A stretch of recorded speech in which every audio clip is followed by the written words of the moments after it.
Еўрарадыё. Час ведаць, што адбываецца. Вітаю ўсіх слухачоў Еўрарадыё. У студыі для вас працуе Зміцер Лукашукі. Гэта сумесны стрым Еўрарадыё і Е-прамовы, які вы можете не толькі слухаць, але і глядзець праз аккаунты Еўрарадыё ў сацыяльных сетках Facebook, Аднакласнікі, УКонтакце, на канале YouTube. Справа Белта не скончылася тым, што затрыманых журналістаў вызвалілі, а в обшукі ў офісах і рэдакцыях партала Тутбай і Белапан ды іншых рэдакцый скончыліся. Справа нават не скончылася не ў тым сэнсе, што можа быць пакуль такая паўза да перадачы ў суд, але яна не скончылася тым, што працягваюцца такія бойкі ўжо на міжжурналісцкім узроўні, паміж выданнямі дзяржаўнымі і недзяржаўнымі. Увогуле, сітуацыю, якая зараз разгарнулася ў медыа і пра манаполію медыа, пэўных медыа на пэўную інфармацыю, мы сёння пагаворым са старшынёй Беларускай асацыяцыі журналістаў Андрэем Бастунцом. Добрый дзень, спадар Андрэй. Добрый дзень, Зміцер. Андрэй, а ці стала для вас дзіўным вось гэты працяг справы Белты, які зараз выліўся на старонкі як дзяржаўных, так і недзяржаўных СМІ? Ну, пэўным чынам так. Я крыху здзіўлены тым, што на старонках, як кажуць, галоўнай газеты краіны, газеты адміністрацыі прэзідэнта Савецкай Беларусі, ужо трэці дзень запар, калі я не памыляюся, размяшчаюцца артыкулы, якія тычацца гэтай справы, а дакладней незалежных медыа, якія прыцягнуты да гэтай справы. Мне здаецца, што сёння было б лепш дзяржаўных СМІ так крыху збіць хвалю і памаўчаць. Гэта было больш прадуктыўна ў звязку з усімі падзеямі, якія адбываліся цягам апошняга часу, чым працягваць даказваць сваю пэўную рацыю.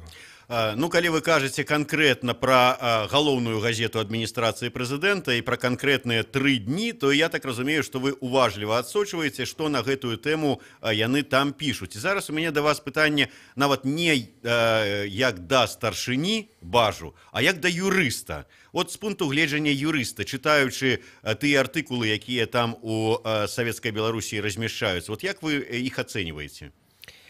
Ну, ведаеце, я ўсё ж таки не стаў бы даваць ацэнку гэтым артыкулам з пункту гледжання юрыспрудэнцыі, нават і не даваў іх, таму зараз не магу адказаць на гэтае пытанне. Для мяне большее пытанне узнікала з пункту гледжання, наколькі юрыспрудэнцыі адпавядалі дзеянні і матэрыялы, якія рабіў ці распаўсюджваў следчы камітэт.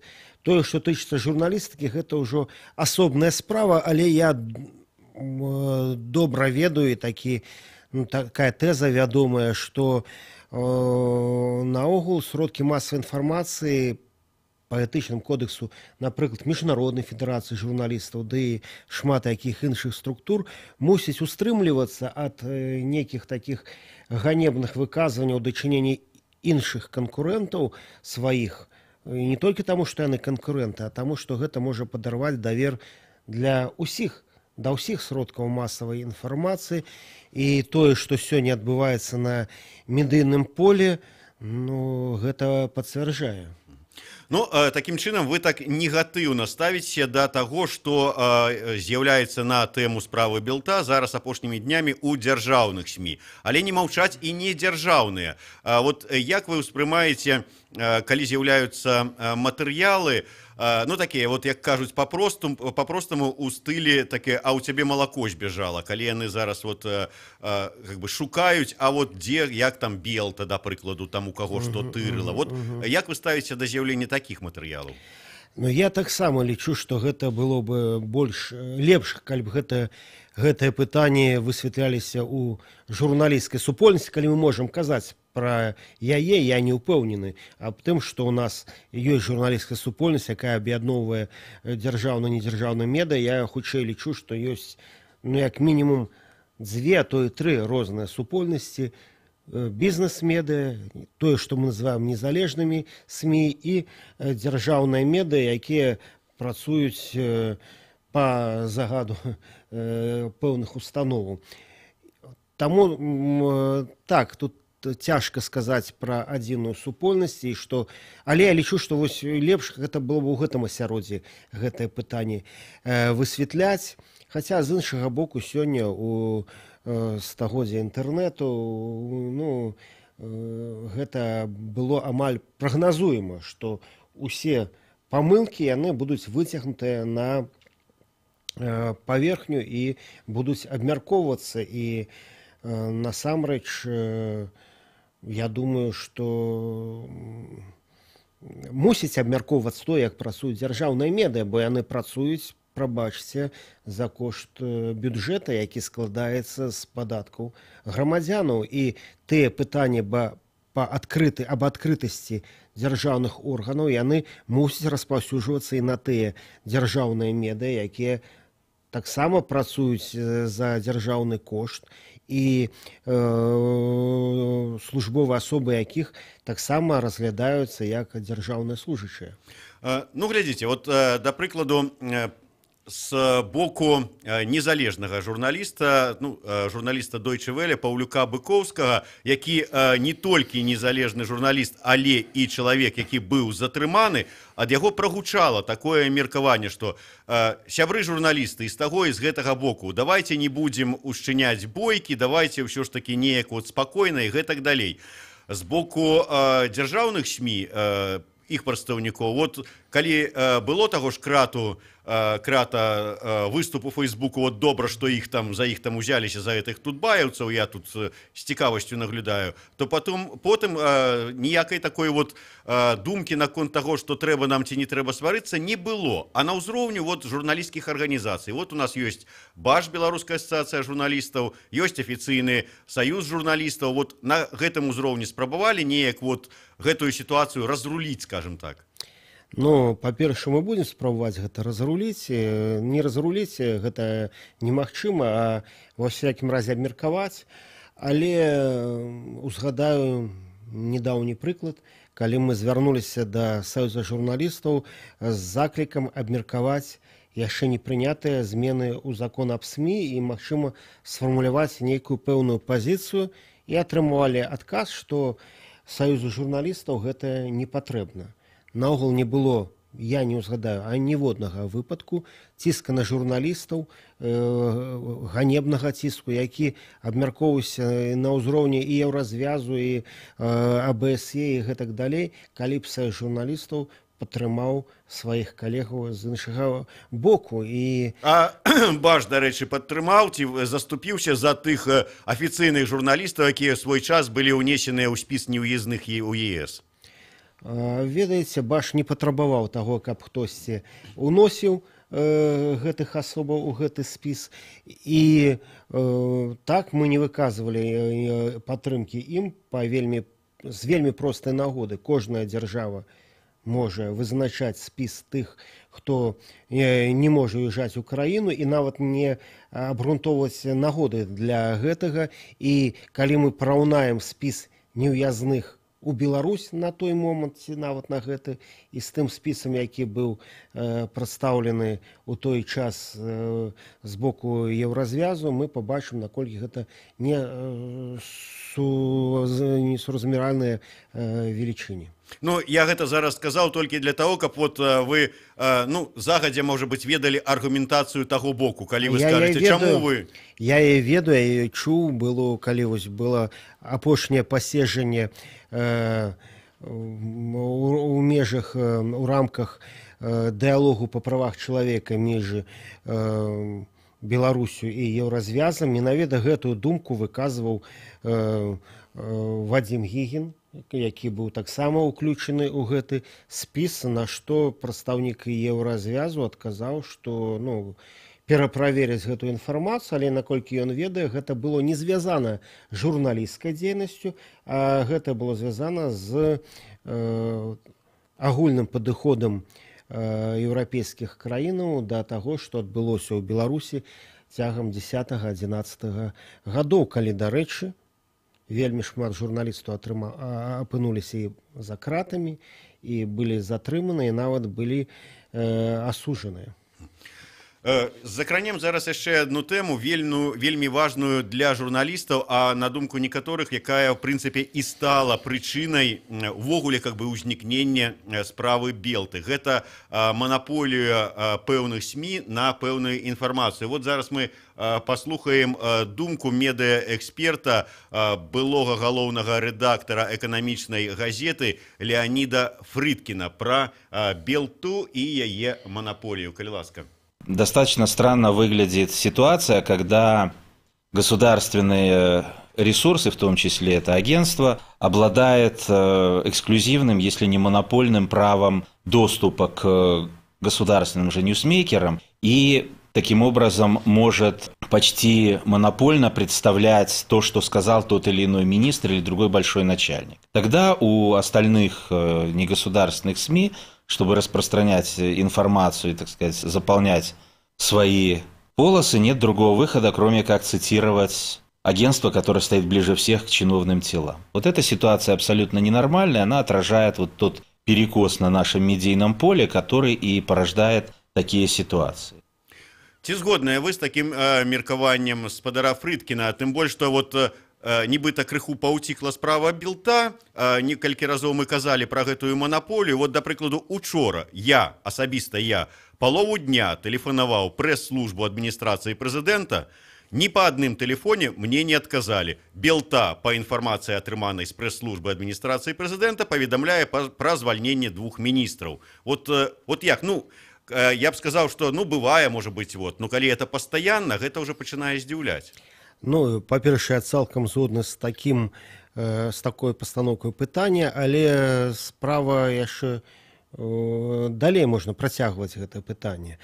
І тое, што здарылася з Тутбаем і Белапанам, і, на мой погляд, гэта ёсць якраз таки вынікам таго, што, нягледзячы на ўсе свае прэферэнцыі і эксклюзіўныя правы, Белта прайграе ім на інфармацыйным полі, бо калі мы паглядзім на, напрыклад, ліпеньскія звесткі па наведвальнасці сайтаў, мы пабачым, што нават навіны не проста Белапана, а часопіс электронны Белапана навіны Бай, ён аперажае на 5 пунктаў Белту, а пра Тутбай тут нават і казаць няма чого, гэта проста у 30-40 разоў перавышэнне колькасці наведвальнасці сторонак у параўнанні з Белта, якая, зноў-такі скажу, мае усе прэферэнцыі, фінансаванне і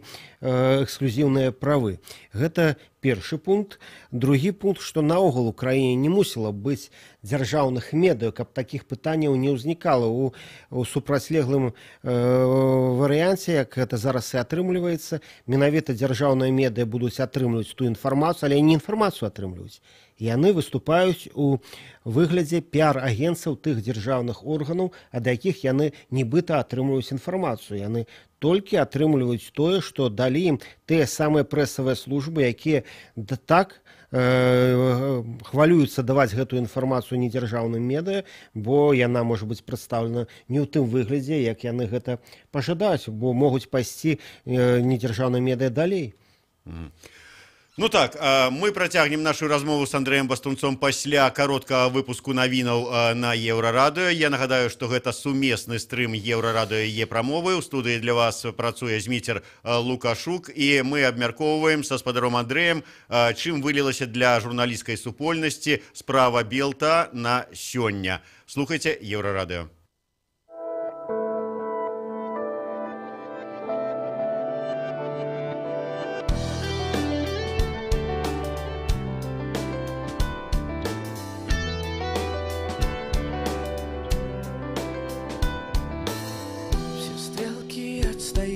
Час, этот город снова лжет, ревнует нас, и каждый день он у меня тебя крадет.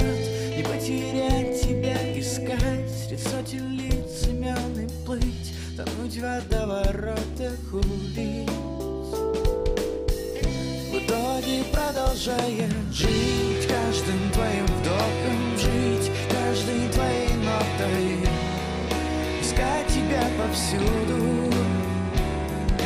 Жить в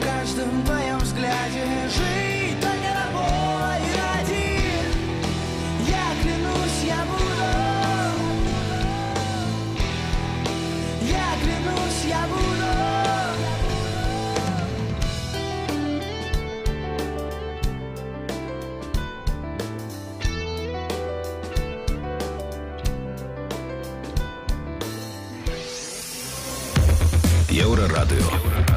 Час ведаць, што адбываецца.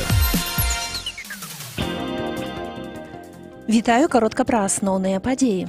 Старшыня праўлення брэсцкага «Дынама» Дыего Марадона вяртаецца ў Беларусь пасля адпачынку на Аргентыне. Вядома, што Марадона плануе наладзіць супрацоўніцтва паміж «Дынама» і аргентынскім клубам «Депарыва Риестра». Чакаецца, што старшыня праўлення брэстчан мае намер прывесці ў «Дынама» некалькі аргентынскіх футбалістаў.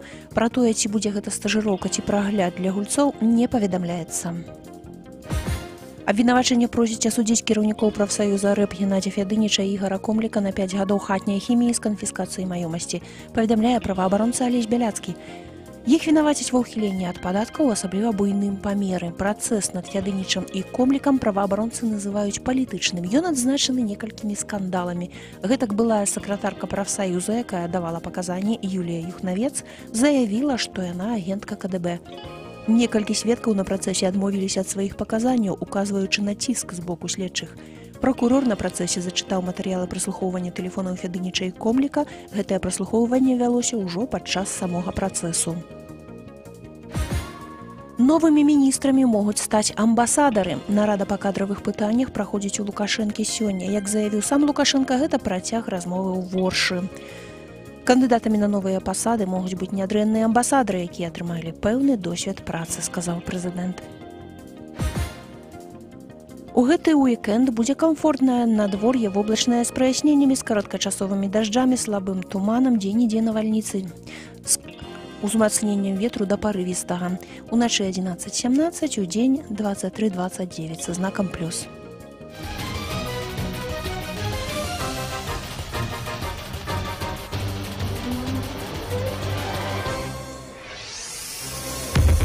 Еўрарадыё. Час ведаць, што адбываецца. Вітаю ўсіх слухачоў Еўрарадыё. У студыі працуе Зміцер Лукашук, і гэта сумесны стрым Еўрарадыё і Е-прамовы. У мяне ў гасцях старшыня Беларускай асацыяцыі журналістаў Андрэй Бастунец. І мы абмяркоўваем з ім, што да чаго прывяла справа Белта сёння у журналісцкай супольнасці, увогуле у медыа. Спадар Андрэй, вы зараз выказалі такую думку, што, маўляў, не павінна ўвогуле існаваць дзяржаўных СМІ, і таму не будзе і манаполіі ў гэтых СМІ на атрыманне пэўнай інфармацыі. Ведаеце, я тут днямі ўвогуле, хаця это не новая таксама думка, але ўвогуле чуў, што і Міністэрства інфармацыі само мусіла б не існаваць у нармальнай краіне, тым не менш маем, што маем. Пра манаполію на інфармацыю. Вось сябра Савета па развіццю прадпрымальніцтва Ярослаў Романчук звярнуўся ў гэты савет з такім лістом прапановай аб роўнасці умоў гаспадарання справядлівай канкурэнцыі на рынку інфармацыі. І там ён нагадвае пра тое, што 13-й артыкул Канстытуцыі ніхто не адмяняў, а гэты артыкул дае усім права, роўныя права на атрыманне інфармацыі. Як вы лічыце, праз Савет па развіцці прадпрымальніцтва, ці то праз Міністэрства інфармацыі, ці то праз Міністэрства антыманапольнага рэгулявання, ці яшчэ праз што-небудзь, можна дамагчыся, каб гэта вот манаполія Белта, Савецкай Беларусі, там БТ, яна неяк была ўсё ж такі разбураная, і незалежныя медыа мелі роўныя правы з імі? Ну, я не думаю, што гэтага можна дамагчыся, але то, што гэта трэба выкарыстоўваць усе гэтыя накірункі, я з гэтым цалкам згодны. Я напомню, што 11 гадоў большасць незалежных медыяў, газеты, я маю на ўвазе, былі выкінутыя з сістэмаў распаўсюду, Белпошта, Саюздрук, былі звароты і ва ўсе гэтыя міністэрствы, і ў суды, якія адмаўляліся разглядаць гэтыя справы, але потым усё ж такі у мінулым годзе, пасля сустрэчы Иосифа Середзіча, рэдактара газеты «Народная воля» з прэзідэнтам Беларусі Александром Лукашенко, яны былі вернутыя ў сетку распаўсюда. Магчыма, гэта здарылася ў той момант, калі гэта ўжо стала не настолькі актуальным пытаннем, бо ўжо ўсё больш і больш аўдыторыі пераходзіць у інтэрнэт, але тым не менш гэта здарылася. З іншага боку, для гэта прыйшлося змагацца 11 гадоў і десяткі выданняў просто гэтага змагання не перанеслі, былі больш не выходзіць ужо. І хтосьці ў друкаваным выглядзе, а хтосьці і наогул зайшоў з гэтага рынку. Таму я яшчэ раз скажу, што трэба выкарыстоўваць усе магчымасці, але спадзявацца на тое, што гэта дасць вынік там у бліжэйшым часам, на жаль, нельга, проста таму, што сённяшняя пазіцыя дзяржавы, яна сфармулявана вельмі канкрэтна, ідэалогія не прыватызуецца, змены ў закон аб сродках масавай інфармацыі, якія ўнесены былі ў ліпені, яны таксама накіраваны на пашырэнне дзяржаўнага кантролю над медыа. Ну так, мы мусім жыць у такой прасторы, вось толькі нашым ідэолагам гэтай палітыкі дзяржаўнай трэба мець на ўвазе, што на месца, якое маглі б займаць беларускія медыа, могуць прыйсці, напрыклад, расійскія медыа са сваім парадкам дня.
То і ўзнікаюць пытанні, і я не бачу аптымістычнага варыянту развіцця падзеяў, пакуль не зменіцца стаўленне дзяржавы да недзяржаўных медыяў, а па вялікім рахунку, паўтаруся, калі наогул не будуць наўпрост скасаваныя дзяржаўныя медыа. Ва ўсім свеце ёсць публічныя медыа. Публічныя медыа, яны не жывуць за кошт рэкламы, яны не жывуць за кошт інвестараў, іх спансоруе дзяржава, але ж яны тым не менш не падлягаюць кантролю дзяржавы. Ёсць пэўная назіральная рада, якая вызначае іх палітыку і гэтак далей. Публічныя медыа, да, гэта было цудоўна, але ізноў-такі не думаю, што гэта магчыма ў хуткім часе ў Беларусі. У Азербайджане, калі з'явіліся публічныя медыа, дык і журналісцкае асяроддзе, і грамадзянскае супольніцтва сталі казаць, што гэта падрыў самого гэтага паняцця публічныя медыа, бо гэта былі тыя самыя дзяржаўныя медыа, толькі так названыя. Ну так, як вы ввогуле успрымаеце, памятаеце, колькі там тыдняў таму, здаецца, з'явілася інфармацыя пра то, што быў падпісаны дакумент, выдаткаваны грошы на тое, каб праплачваць пэўныя матэрыялы ідэалагічнай накіроўнасці, ну, то есть ідэалагічныя такія правільныя ў дзяржаўных СМІ. Вот як гэта расцэньваецца? Бо гэта, кажучы такой мовай рэкламшчыкаў, гэта стварылі адмысловы бюджэт для того, каб праплачваць напісанне джинсы на замову. Ну, насамрэч, гэты бюджэт створаны даўно, гэтая норма ў заканадаўстве ёсць ужо доўгія гады, 45-47 мільёнаў еўра выдаткуецца штогод на падтрымку дзяржаўных медыяў. Пры гэтым уся гэта падтрымка ажыццяўляецца на пазаконкурснай аснове. Гэта проста складаецца саўмінам спіс выданняў, які аказвае дапамога. Но зараз толькі прапісалі, у чым гэтая дапамога, расшыфравалі паняцце, на што гэтыя грошы даюцца. Раней просто давалі на падтрымку дзяржаўнай ідэалагічнай пазіцыі, а зараз даюцца на тое, каб яны размяшчалі матэрыялы, просто расшыфравалі гэта паняцце. Нічога не змянілася фактычна з той сітуацыі, якая існуе, а існуе вялікая падтрымка дзяржаўных медыяў, плюс прэферэнцыі, якія не звязаны з бюджэтнай падтрымкай, маецца на ўвазе і прымусовая падпіска на друкаванае выданне і пазбаўленне ад падаткаў тэлебачання. І вось, магчымасці да доступу да дзяржаўнай інфармацыі, якія гэтыя СМИ мусіць падаваць у пэўным выглядзе. Добра, на заканчэнне, скажите, як вы лічыце, да чаго, вы, правда, сказалі, што такой агульнай журналісцкай супольнасці няма, ёсць, можа быць, 3 такіх ячэйкі, бізнес-журналісты, незалежныя, дзяржаўныя СМИ, тым не менш, мы неяк так сустракаліся на агульных прэс-канферэнцыях, ці ў палаце прадстаўнікоў, ці яшчэ дзе, можа быць, так, з халадком пэўным, заўсёды віталіся, як бы нармальна, можа нават дзесьці дапамагалі адзін аднаму інфармацыяй. Тое, што мы маем зараз, гэтая справа Белта. Як вы лічыце, чым яна можа скончыцца для нашай такой, хай і не агульнай, але ўсё ж такі пэўнай журналісцкай супольнасці, да чаго могуць прывесці гэтыя зараз узаемныя нападкі медыа адно на другіх, пошукі этих блог і ўсяго астатняга? Зміцер, я думаю, што вы лепш за мяне можаце ацэніць усе рызыкі, якія існуюць у гэтай сітуацыі, бо насамрэч працуеце ў полі, а я толькі назіральнік за ўсімі гэтымі працэсамі. Мой погляд, што сітуацыя вернецца ў той самы стан, які яна была месяц таму, умоўна кажучы. У кожнай з журналісцкіх супольнасцяў ёсць тыя людзі, які адзін з адным не здароваюцца, не вітаюць адзін аднаго. Я думаю, што гэта будзе і надалей. Я б, можа быць, з вами пагадзіўся, калі б зараз эту сітуацыю спусцілі на тармазах, калі б яна скончылася, эта справа Белта, гэтак жа, як і справа Белага легіёна, да прыкладу. Але, судзячы па ўсім, справа дойдзе да суда. А калі суд дойдзе яшчэ да абвінавачвальных прысудаў,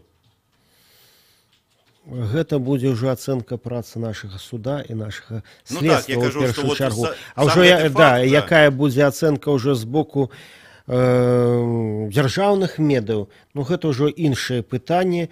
Я просто скажу, што думаю, што іх дзейнасць сёння не надае аўтарытэта ім. І гэта праца па прыкрыццю, інфармацыйнаму прыкрыццю дзейнасці следчага камітэта, якая ў мяне выклікае, як у юрыста, выклікае вельмі вялікія пытанні, бо я ўпэўнены, што артыкул, па якім зараз падазраюцца журналісты, ён не мае аніякіх адносінаў да тых дзеянняў, якіх іх абвінавачваюць.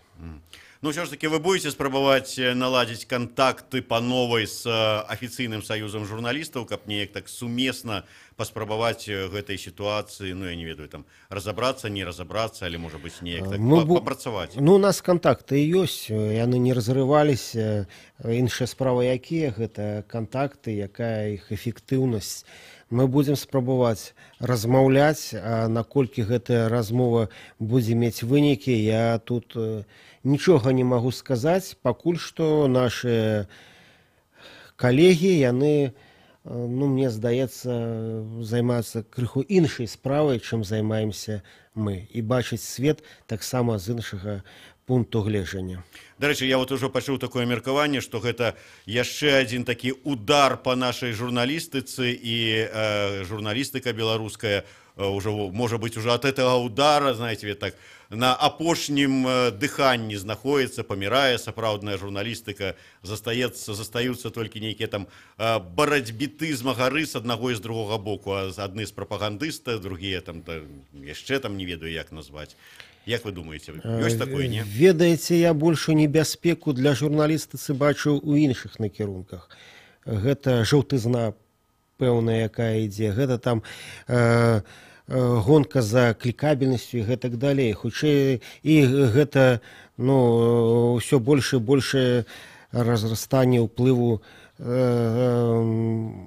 блогераў у пэўных соцсетках, якія не выкарыстоўваюць, не карыстаюцца, не прытрымліваюцца правілаў журналісцкай этыкі і падыходаў да журналістыкі. Хутчэй у гэтым я бачу пагрозу, бо тое, што тычыцца апошняга удара па незалежнай журналістыцы ў Беларусі ці наогул па журналістыцы, я ўжо пра гэта чую з мінулага тысячагоддзя. Увесь час кажуць, што беларускія медыя апынуліся на мяжы існавання. Нічога. Па гэтай мяжы мы будзем ісці яшчэ доўга. Хоць і лічыцца, што, дакладней сцвярджаюць, што этыка журналісцкая, яна захавалася толькі ў асобных журналістаў савецкай Беларусі на чале з сумна вядомым Кратам, але будзем спадзявацца, што ўсё наладзіцца, наша возьме. Дзякуй вялікі. Гэта быў старшыня беларускай асацыяцыі Андрэй Бастунец. Студыі працаваў Зміцер Лукашук. Гэта быў сумесны стрым Еўрарадыё і Е-прамовы. Слухайце Еўрарадыё.